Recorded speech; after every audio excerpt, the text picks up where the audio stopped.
أما بعد فأعوذ بالله من الشيطان الرجيم. بسم الله الرحمن الرحيم. يا أيها النبي إنا أرسلناك شاهدا ومبشرا ونذيرا وداعيا إلى الله بإذنه وسراجا منيرا. تیرہ جمعہ میں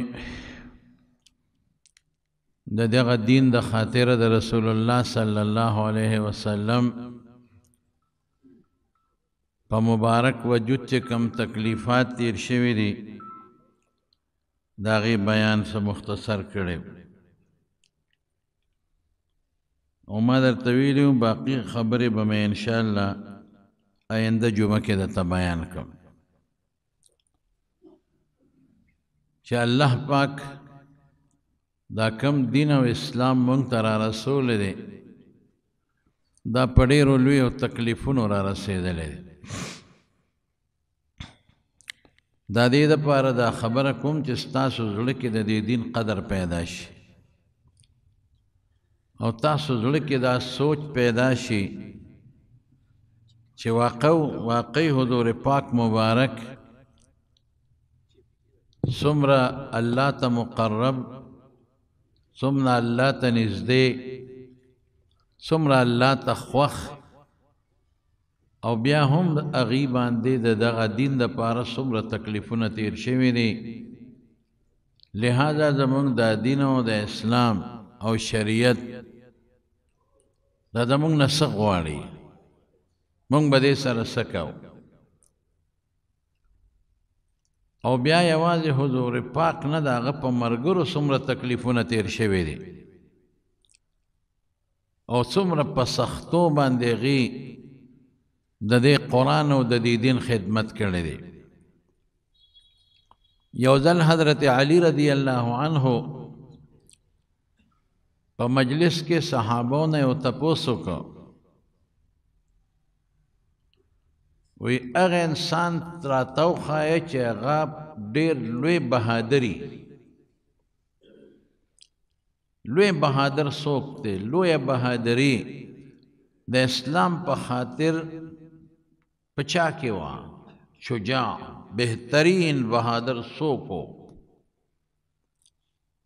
صحابه ورته ویې ته واقعي کہ حضرت علی رضی اللہ عنہ یقیناً لوی بہادر په یو میدان کې چې ته رستو شوی نه دی، په یو جنگ کې چې ته د حضور پاک نه رستو شوی نه دی، حتی د خیبر هغه قلعه چې ډېره زیاته سخته وه، انتهایی سخته، او صحابو هغې باندې ډېر لوی محنت او کوشش وکړه چې دا مونږ فتح کړو، او صحابه پکې ډېر زیات زخمیان شو، چا نه شو فتح کولی. او حضور پاک د شپې نه یو پیشنګویي ورکړه،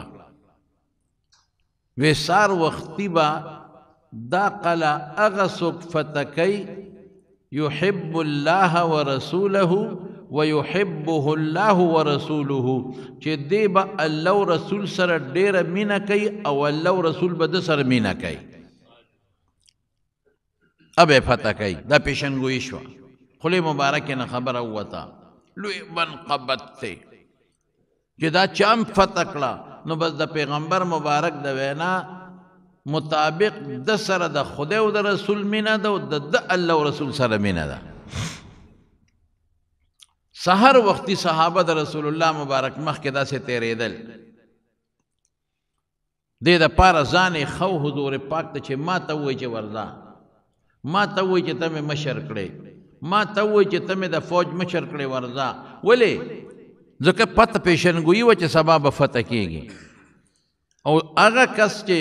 فاتح جوړ شي د هغه به خدای او رسول سره مینه او د الله او رسول به هغه سره مینه.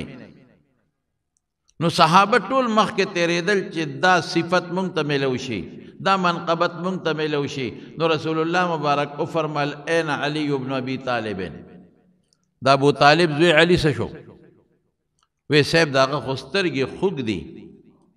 وی اواز کې وته. نو حضرت علی راوغوښته د سترګو آشوب چشمو سترګې خوږ وې نو رسول الله مبارک د ټولو نه مخکې خو هغه له سترګې دم کړې او چې سترګې دم کړې حضرت علي وی داسې الله جوړ کړم لکه چې زما په سترګو اډو بیماري چېته نه وراغلې بیا توره ماله راکړه چې دا واخله زه ورځه پې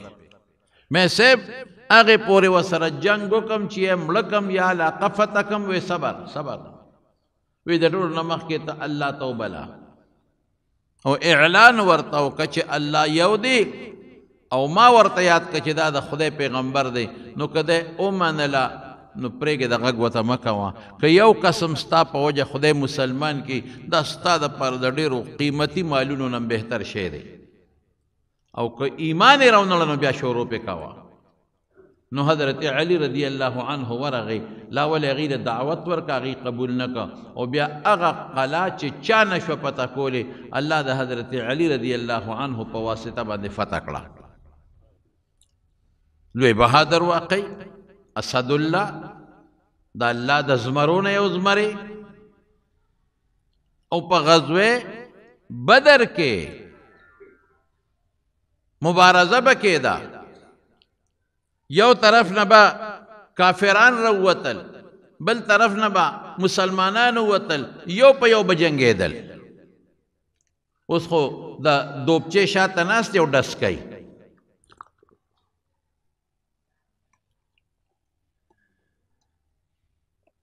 وی د بادر یم بادر دغه و چې تورې سره به میدان ته وته د تورې لاندې به راته بادر اوس خو به د دوبچې شاته کښېنې او چې ته پټ غوندې به په چا ډزو کې به مړ کې او تختې به دا بادري نه ده دا بزدلي ده بادري دغې ته وایي چې درې کافر میدان ته راووتل عتبه د هغه ورور شیبه د عتبه زوی ولید او صحابه کرامو له چیلنج ورکړ تورې یې ورته وړقولې وې هل من مبارز شته چې څوک موږ له مقابلې له راوځي خبره اوږده ده به چې ته بل وخت درته وکړم خو رسول الله مبارک وی قم پاسه یا حمزه پس حمزه پاسه ترې دی قم یا عبیده پاسه د تره زوی دی قم یا علي زومی دی او د تره زوی دی پاس خپلې ور مخکې کړل عتبه ته او شیبه ته مخامخ شوې څوک کې وی زه حمزه یم دا څوک دی دا عبیده دی دا څوک دی دا علي دی اکفاون کرامون تا زمونږ عزتمن برابر د ډلې ملګري یې زمونږ د مقابلې خلک یې زمونږ د پرې خلک یې راځئ یو غرس سره درې واړو صحابه درې واړه کافران مردار کړل او حضرت علی رضی الله عنه